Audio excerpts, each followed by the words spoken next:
Awit, 52 kabanata, ang paghatol at pagkahabag ng Diyos. Bakit ka naghambog, o taong dakila, sa gawa mong mali, pag-ibig ng Diyos ang mamamalagi? Balak mo'y wasakin ang iba ng iyong matalim na dila ng pagsisinungaling.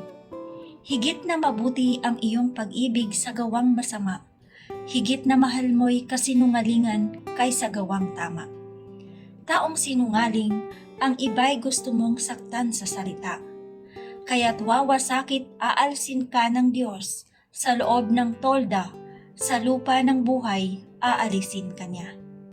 Ito'y makikita ng mga matuwid, matatakot sila, at ang sasabihing pawang nagtatawa.